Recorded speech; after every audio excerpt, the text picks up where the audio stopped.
okay? You need a minute? Cool. Okay.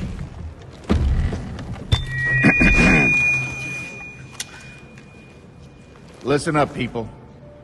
I know a thing or two about extinction. And let me tell you, and you'd kind of think this would be obvious, going extinct is a bad thing. And driving yourselves extinct? In 70 million years, that's the most ridiculous thing I've ever heard. At least we had an asteroid. What's your excuse? You're headed for a climate disaster, and yet every year governments spend hundreds of billions of public funds on fossil fuel subsidies. Imagine if we had spent hundreds of billions per year subsidizing giant meteors. That's what you're doing right now. Think of all the other things you could do with that money. Around the world, people are living in poverty. Don't you think helping them would make more sense than, I don't know, paying for the demise of your entire species? Let me be real for a second. You've got a huge opportunity right now. As you rebuild your economies and bounce back from this pandemic, this is humanity's big chance. So here's my wild idea. Don't choose extinction. Save your species before it's too late. It's time for you humans to stop making excuses and start making changes. Thank you.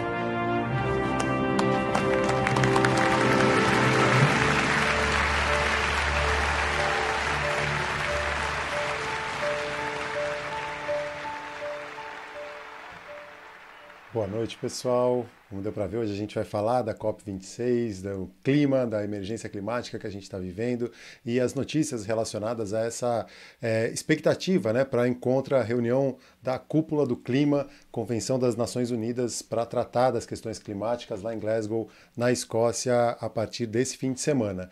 Então a gente vai falar bastante disso, mas claro, vai falar também sobre o vulcão Cumbre Vieja, sobre algumas notícias um pouco curiosas nesse meio sobre as questões ambientais e socioambientais. Então, se ajeita aí, porque a gente está começando agora com as principais notícias aqui na Cumulus TV.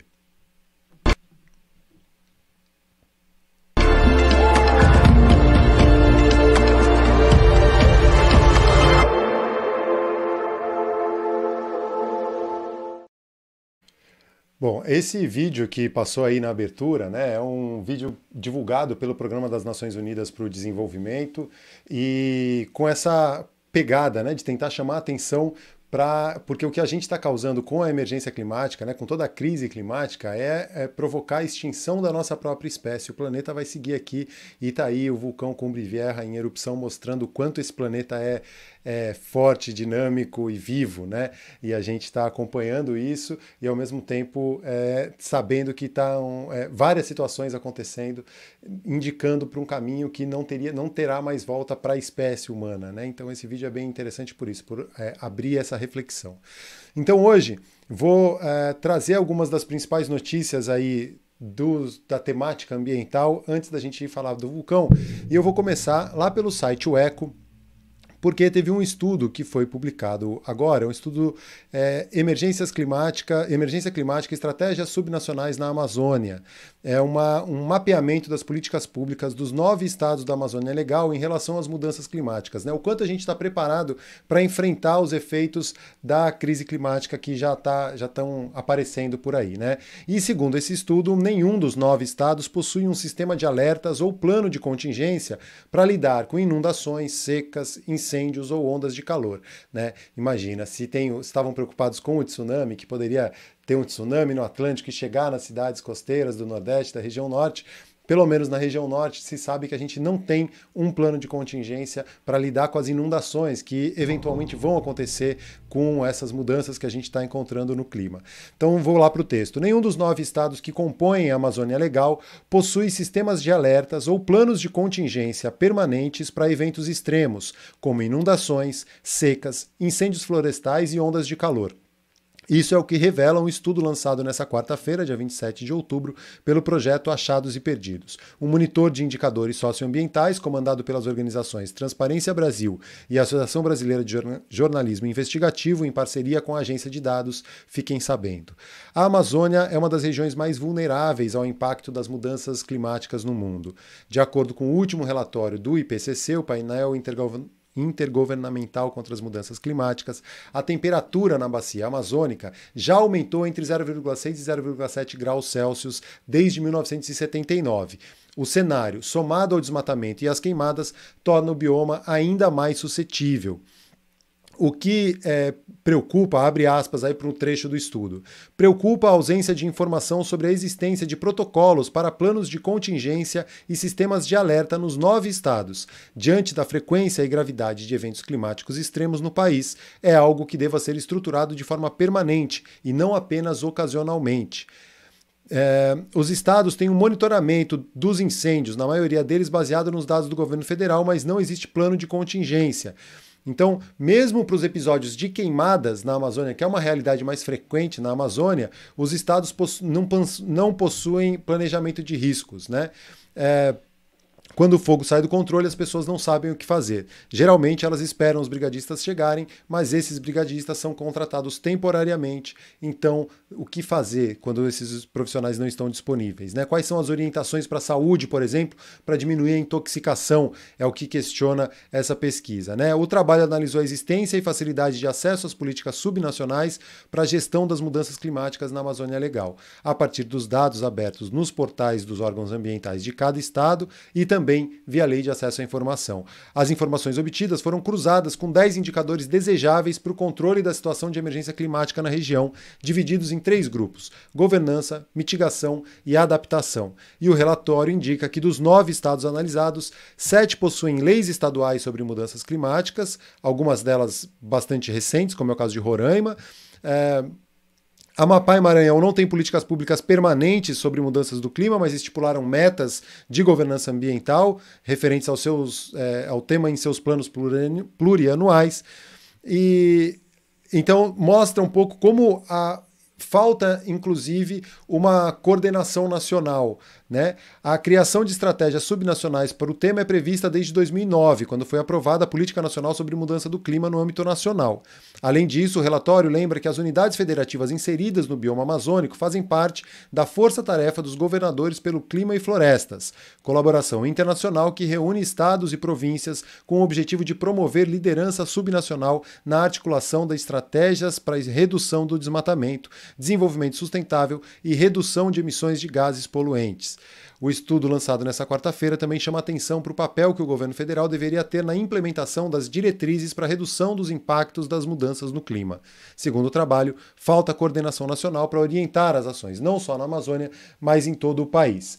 E aí, eu sigo lá no Eco, porque o governo federal lançou o Programa de Crescimento Verde. Para não chegar na COP26 de mãos abanando, eles lançaram, né, nessa segunda-feira saiu o decreto presidencial criando o Programa de Crescimento Verde. Especialistas classificam a iniciativa como vazia e retórica.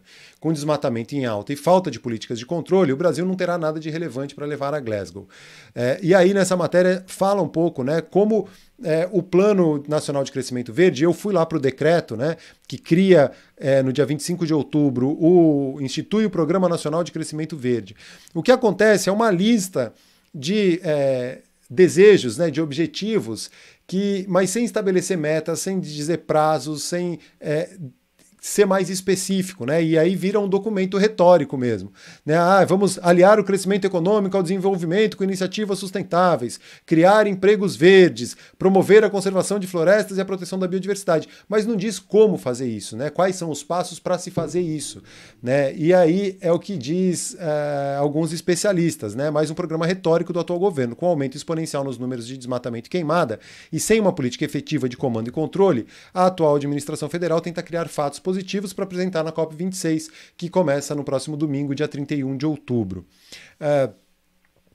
O decreto de criação lista de forma genérica uma série de atividades que deverão ser incentivadas para alcançar os objetivos descritos pelo mandatário da pasta ambiental, o Joaquim Leite, que é o atual ministro do Meio Ambiente, como, entre aspas, a adoção de iniciativas coerentes com as políticas públicas de meio ambiente, inovação, produtividade e competitividade, desenvolvimento de ações tecnológicas inovadoras relacionadas ao uso sustentável dos recursos naturais.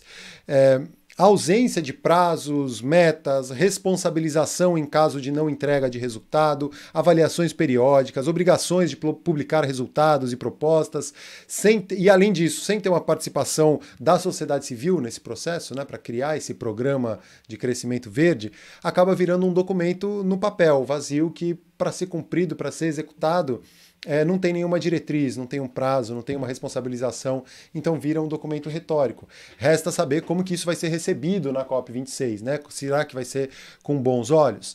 Por outro lado, na Câmara dos Deputados, o deputado Rodrigo Agostinho protocolou hoje, nessa quinta-feira, 28 de outubro, uma proposta de emenda constitucional que inclui a segurança climática na Constituição.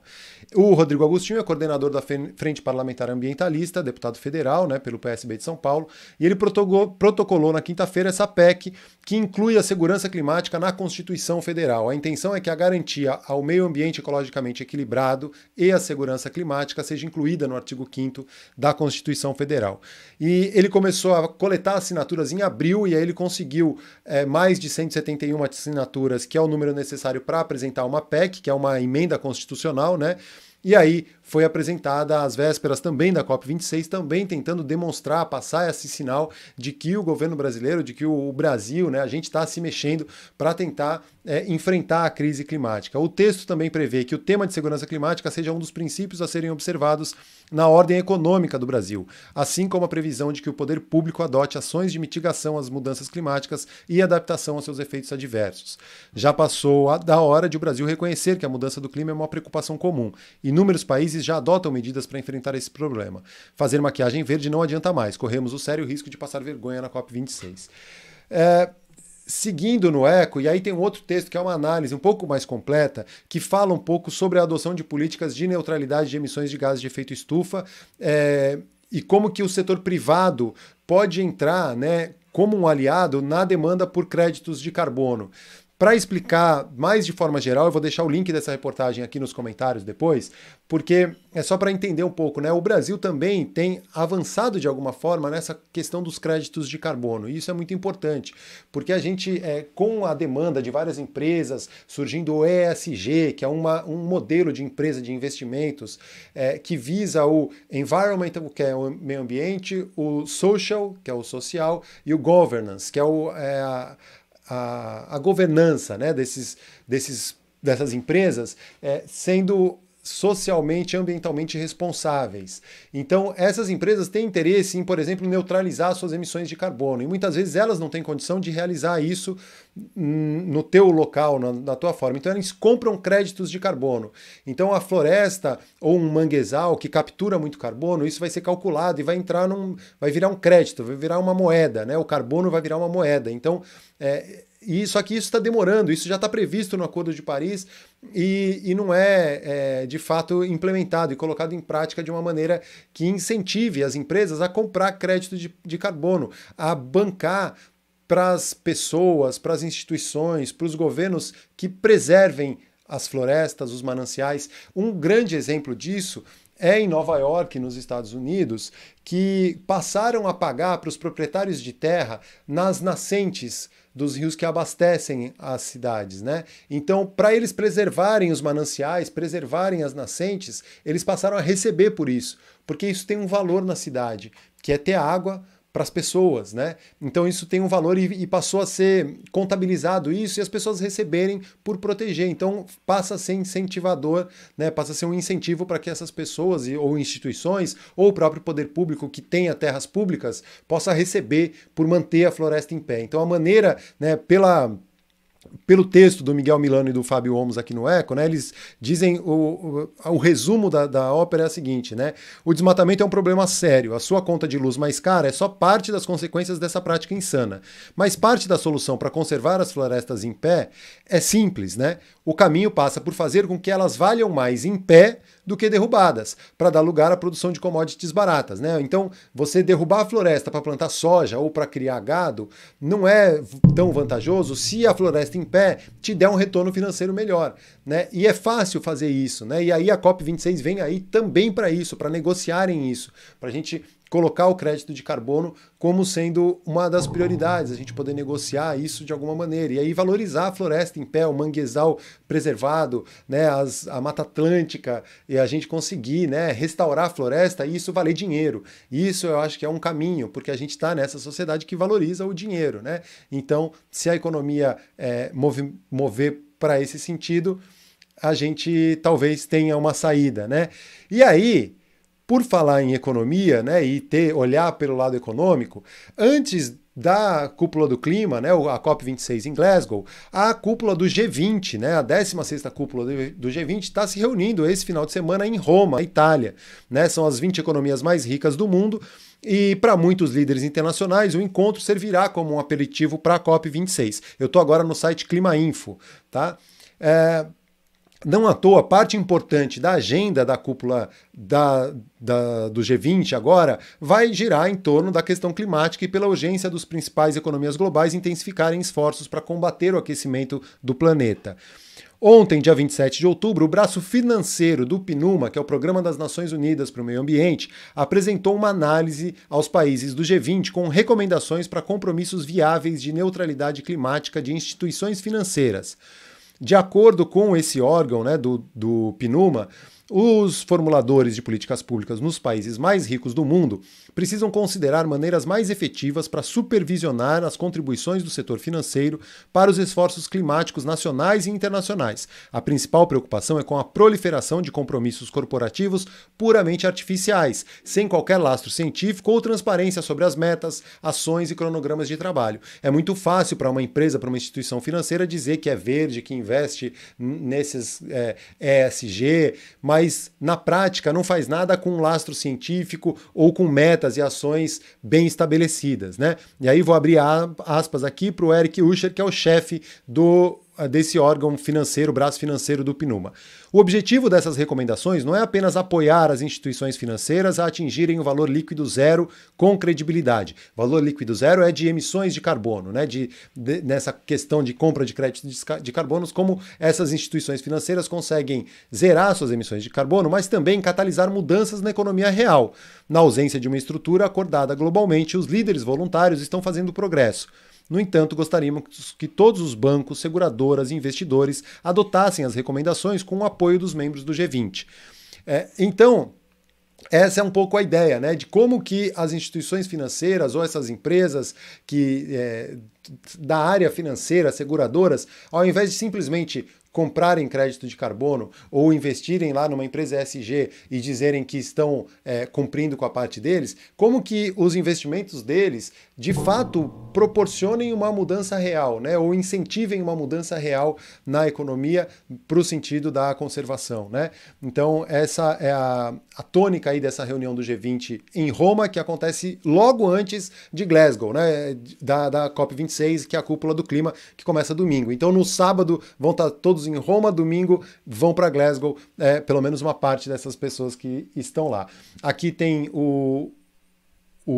esse estudo, né, publicado, esse relatório publicado pelo Programa das Nações Unidas para o Meio Ambiente, High Level Recommendations for Credible Net Zero Commitments from Financial Institutions, focando diretamente nas instituições financeiras. Agora, além das instituições financeiras, existe um outro grande problema, né? A indústria do plástico, na verdade, ela é quase que uma válvula de escape para a indústria petrolífera, né? Para quem produz combustível fóssil e de alguma maneira vai se sentir, vai ter algum problema com isso, né? Então, eu vou aqui para o Conexão Planeta, que fala sobre as indústrias de plástico um estudo, né, que analisou e mostrou como as indústrias de plástico vão emitir mais gases de efeito estufa do que usinas de carvão nos Estados Unidos, né? E aí, de novo, citando, né, que os líderes mundiais vão se reunir em Glasgow, na Escócia, durante a Conferência das Nações Unidas sobre as Mudanças Climáticas, e eles estão todos muito tentando frear os efeitos catastróficos do aquecimento da atmosfera da Terra, que já podem ser sentidos através dos chamados extremos climáticos, mas grande parte do foco dos debates se concentra na transição energética dos combustíveis fósseis para fontes alternativas, fontes renováveis.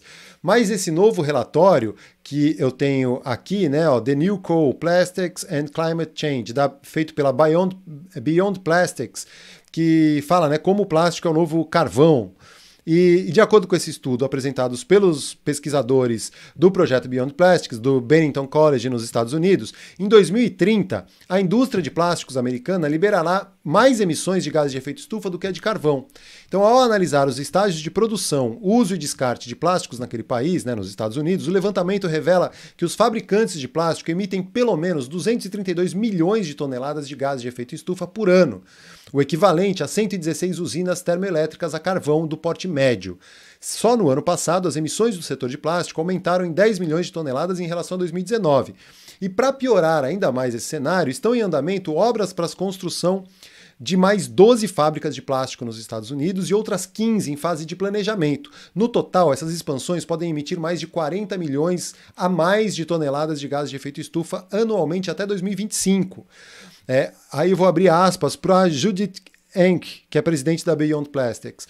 A indústria dos combustíveis fósseis está perdendo dinheiro com seus mercados tradicionais de geração de energia e transporte. Com isso, está construindo novas fábricas em um ritmo impressionante para que possa despejar seus petroquímicos em plásticos. Este aumento da petroquímica está cancelando outros esforços globais para desacelerar a mudança climática. Então é mais um caso, né, que a gente vê a indústria petroleira, né, petrolífera, que sempre coloca muitos esforços, muita energia na produção dos combustíveis fósseis, já está vendo que o combustível fóssil vai ter a alternativa energética para ele e é o grande vilão, o grande endereçado nas questões do clima. Então, o que eles estão fazendo? Construindo indústrias de plástico, porque o material, né, o petróleo, o plástico é feito de petróleo, é um polímero, né? E então eles vão direcionar a produção do petróleo para o plástico. Só que o plástico, além de ser um resíduo que polui e que pode até ser reciclado em alguma situação, reutilizado, mas na maior parte dele não é reciclado, vai para aterros sanitários, vai parar no mar e, além disso, a própria produção do plástico, a cadeia toda do plástico, emite uma quantidade de carbono também muito grande. Então, não vai adiantar a gente tapar o sol com a peneira. É mais ou menos esse o recado. E por falar em produção de plástico, saiu mais um estudo, que é pelo 4º ano seguido, da Break Free from Plastic, que é o nome do estudo é Branded. Brand em inglês é marca, Branded é como marcado, né? E o que esse estudo fala? Eu vou voltar aqui para a reportagem da Conexão Planeta. Que a Coca-Cola lidera o ranking de maiores poluidores de plástico do planeta pelo 4º ano consecutivo. E aí, há 4 anos, desde 2018, o que eles fazem? Eles reúnem voluntários no mundo inteiro. Esse ano foram 10 mil voluntários de 45 países. O Brasil esteve envolvido também, participando de mutirões de limpeza de praias, rios, parques e outras localidades públicas. E aí, eles coletaram 330 mil resíduos plásticos que depois foram analisados por uma auditoria, né? Por várias auditorias, na verdade, que apontaram quais são as empresas responsáveis por essas embalagens. Então, 58% desse plástico, dessas embalagens, dava para ver nitidamente a marca, de quem que era. Algumas outras, uma outra porcentagem disso, tinha que procurar ali de quem era e tal, mas eles chegaram a esse número, de novo, pelo 4º ano consecutivo, né? As mesmas companhias são sempre as mesmas, né? Que são listadas, gigantes multinacionais do setor de bens de consumo. Então, ali, só para ver o ranking, né? As top 10 empresas que mais poluíram com plástico, que mais tinha plástico nas praias, rios, parques coletados. Não é nem quem produz mais plástico, é o plástico que está indo para o ambiente. Então a Coca-Cola, nos 39 países, né, 19.826 pedaços de embalagens plásticas ou material plástico eram da Coca-Cola. Em segundo, vem a PepsiCo. Só vale lembrar, a Coca-Cola tem somados o segundo e o terceiro, que é a PepsiCo e a Unilever, a Coca-Cola tem mais do que o segundo e terceiro somados, né? Então a Coca-Cola tem muita culpa nesse cartório. Apesar deles estarem lançando um grande programa agora de embalagens biodegradáveis e reutilizáveis, eles estão com uma grande campanha, vou até pegar o nome da campanha aqui só para fazer justiça, né? O World Without Waste, e é uma ambiciosa iniciativa de embalagem sustentável, visa criar uma mudança sistêmica por meio de uma economia circular para as embalagens da Coca-Cola. Mas, de fato, esse programa já tem alguns anos, e é o que a gente vê ano após ano é a Coca-Cola sendo a principal emissora de lixo marinho, né, de plástico nas praias, parques e rios. Mas depois dela vem as grandes, né, produtoras de bens de consumo: PepsiCo, Unilever, Nestlé, Procter & Gamble, Mondelez, Philip Morris, Danone, Mars e Colgate-Palmolive. Então, essas 10 são as 10 marcas que mais foram encontradas nas praias, rios, parques e ambientes públicos do mundo, jogados como lixo, né, transformados em lixo. Essas empresas precisam ser responsabilizadas também, né? Elas já lucram muito com a produção de mais plástico, emitindo carbono, consumindo água pra caramba, consumindo energia pra caramba. Então, elas precisam ser responsabilizadas e a gente precisa olhar para essas empresas, né, e cobrar dessas empresas, não só nós, né, o poder público, os governantes, né, a COP26 que está lá se reunindo em Glasgow, ela tem que apontar também para culpados e quem pode e quem tem dinheiro para de fato investir numa mudança, né, que de fato funcione. E agora, para aliviar um pouco a pressão, vou para duas histórias mais leves, mas uma muito curiosa. Não sei se já conheceram, já ouviram falar da história dos hipopótamos que eram do Pablo Escobar. Sim, o Pablo Escobar, o grande traficante colombiano, na época das excentricidades dele, quando ele estava lá cheio do dinheiro, traficando cocaína da Colômbia para o mundo, ele importou hipopótamos para a fazenda dele, né? E aí os hipopótamos foram até batizados, né, de cocaine hipótamos, uma coisa assim. E só que o que aconteceu com esses hipopótamos é que depois que o Pablo Escobar morreu, eram 4 hipopótamos, deixa eu só confirmar a quantidade, né? O cartel de Medellín, na década de 80, quando vivia num rancho, o criminoso importou ilegalmente 4 hipopótamos para o zoológico particular que ele tinha na Hacienda Nápoles Park. Aí o Pablo Escobar morreu, ficou lá abandonado e tal. Hoje são 80 hipopótamos. Os 4 viraram 80 hipopótamos, né? E eles estão se reproduzindo, e estão lá gerando um grande problema, já estão sendo encarados como uma espécie invasoras na Colômbia, né? E aí tem um grande celeuma. O que fazer com esses hipopótamos? Propuseram a castração química, propuseram matar esses hipopótamos, e aí um movimento de proteção aos animais entrou na Justiça dos Estados Unidos para dar direito a esses animais, né?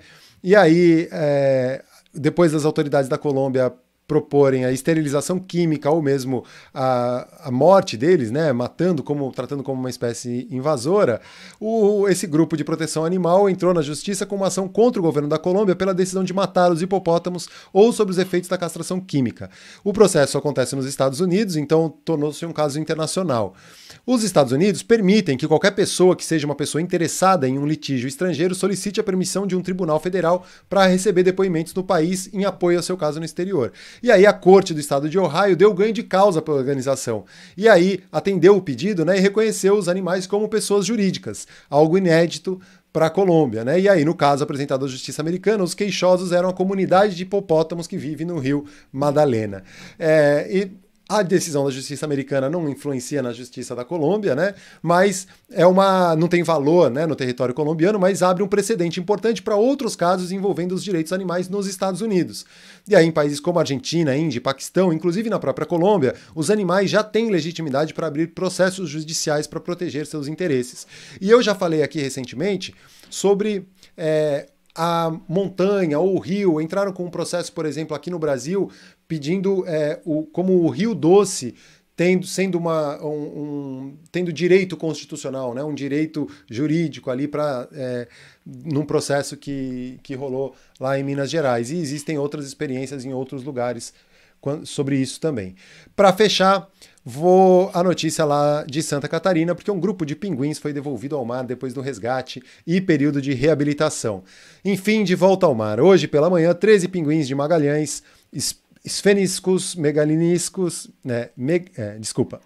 esfênicos megalínicos, magellânicos, foram soltos na praia de Moçambique, em Florianópolis. Uma imagem linda e que sempre gera muita felicidade entre a equipe da R3 Animal, que é a organização que faz o trabalho de reabilitação de animais marinhos na região. As aves tinham sido resgatadas em locais diferentes, algumas no litoral de Santa Catarina e outras no Paraná, e todas passaram por um processo de reabilitação para poderem ser liberadas novamente na natureza. Para explicar o que é que acontece, né? Essa R3 Animal é uma instituição que atende ao PMP, que é o Projeto de Monitoramento de Praias, lá na Bacia de Santos. A Bacia de Santos vai até o sul do Brasil, né? E é uma área de exploração de petróleo e a Petrobras, como contrapartida, como uma condicionante para poder explorar petróleo na nossa costa, ela precisa bancar esse projeto de monitoramento de praias, que são equipes que fazem um resgate de animais marinhos ou em perigo ou mesmo mortos, que daí vão fazer uma necrópsia, identificar a causa da morte e entender se tem a exploração de petróleo, por exemplo, está causando algum impacto nesses animais, ou mesmo como uma forma de mitigação dos problemas, né? Não necessariamente precisa ter um impacto da extração do petróleo, mas talvez da pesca ou de outras interações que não agradáveis. E esses pinguins foram resgatados dentro desse projeto em vários lugares. Como são pinguins que vivem em grupos, eles precisam do grupo, né, para se proteger também, para transitar aí pelos lugares, eles reuniram esse grupo, todos foram ficando reabilitados e aí fizeram essa soltura hoje lá em Santa Catarina. Existe um telefone que é um 0800, para quem está de São Paulo para baixo é o 0800 642 3341 e do Rio de Janeiro, que já faz parte da Bacia de Campos, que é uma outra empresa que cuida, né, e que faz o projeto de monitoramento de praias, o número é 0800 999 5151. Então, se você encontrar algum tipo de animal marinho em perigo ou mesmo morto, aciona eles que eles chegam rapidinho, fazem o resgate, levam para tratamento, e foi o que aconteceu, por exemplo, com a tartaruga marinha na semana passada, que tem um vídeo aqui no canal que eu mostro como foi o resgate dela, né? Ela foi encontrada na Praia Vermelha, machucada, ela estava com a nadadeira quebrada e com um trato digestivo entupido, muito provavelmente por plástico. Fizeram um raio-x, ela está em tratamento, o dia da soltura dela eu vou mostrar aqui no canal também. Gente, essas foram as principais notícias do dia. Claro que antes disso, a gente vai falar no nosso Cumbre Vieja, né? O vulcão Cumbre Vieja, e eu vou rapidinho parar aqui, já vou colocar a tela do vulcão para a gente acompanhar, para eu dar o boletim, né, do dia aí, como que tá a situação. Basicamente, seguimos na mesma, né? O vulcão em intensa atividade, com mais tremores de terra, e deixa eu botar o som, com uma quantidade grande de tremores, né, de abalos sísmicos, muitos deles sentidos pela população, né, desde o último comunicado, né, fechando às 11 UTC, ou seja, às 7 da manhã de hoje, na quinta-feira, foram contabilizados 177 terremotos, 25 destes foram sentidos pela população, né? As pessoas sentiram a terra tremer com intensidade máxima na zona epicentral de 4, né? E em 9 terremotos foram intensidade 4. O terremoto de maior magnitude foi localizado às 2h21 da tarde do dia 27, com magnitude de 4,8 e profundidade de 37. Esse que teve magnitude de 4,8, a intensidade dele sentida foi de 4, né? E aí tiveram alguns que chegaram a ser 4,5 a intensidade, e daqui a pouco a gente fala melhor sobre isso. Basicamente, né, a altura da coluna de fumaças e cinzas está chegando a 2.600 metros. Tá tendo uma força-tarefa, né, para conseguir retirar as cinzas dos telhados das casas, então 300 edificações foram limpas das cinzas nos últimos dias, né, dentro da zona de exclusão, para evitar que os telhados caiam. A sismicidade segue nas mesmas zonas, né, e profundidades, uma faixa dos 10 aos 15 quilômetros e algumas outras abaixo dos 20 quilômetros. Teve um aumento considerável dos abalos com magnitude acima de 3,5. Então teve uma sequência bem intensa, né, de terremotos, de abalos sísmicos, não necessariamente chegou a tremer a terra em todos eles, mas teve um aumento considerável de abalos acima de 3,5 de magnitude. O vento segue no quadrante norte, o que facilita, melhor, é bom para a operação dos aeroportos das Ilhas Canárias em geral, tanto de La Palma quanto das outras ilhas. A lava, né, o caminho de lava segue ampliando o seu espaço, principalmente nas zonas que ainda não tinham sido afetadas dentro desse corredor que foi formado com a lava, né? Então, ao todo já foram 905,45 hectares tomados pela lava e 1.293 edificações totalmente destruídas, sendo que dessas 1.039 são casas, né, residências, 136 são agrícolas, 64 industriais e ainda tem algumas outras de hotéis e prédios públicos. Basicamente essas são as principais notícias do dia, sim, relacionadas ao vulcão também. A morfologia do cone segue mudando o tempo todo, desabando um pedaço do cone, vazando lava e aquela mudança o tempo todo. Grande parte da lava que está saindo está indo pelos tubos lávicos direto lá para o delta, para Farhana, né, para a base da ilha onde que está sendo ampliada por causa desse derrame de lava no mar. E tem mais dois pontos principais, um que eles chamam de colada 7, ou é o braço de lava sétimo que abriu e está quase chegando no mar, está a 84 metros de chegar no mar, mas está avançando bem lentamente, e tem um outro braço que começou a abrir ali e que está indo em direção a uma área que ainda não foi afetada, né? Mas já está evacuada, obviamente, mas não foi afetada, então pode ser que destruam mais casas. Bom, fechando o pacote das notícias do dia por aqui, eu agradeço quem assistiu até agora. Isso aqui vai ficar empacotado e vai virar o podcast. Então, se você está ouvindo o podcast, você também convido a assistir no YouTube ao vivo toda segunda e quinta às 9 da noite. Para quem está aqui no YouTube, a gente continua ao vivo a partir de agora, batendo papo e vendo as mensagens do chat, porque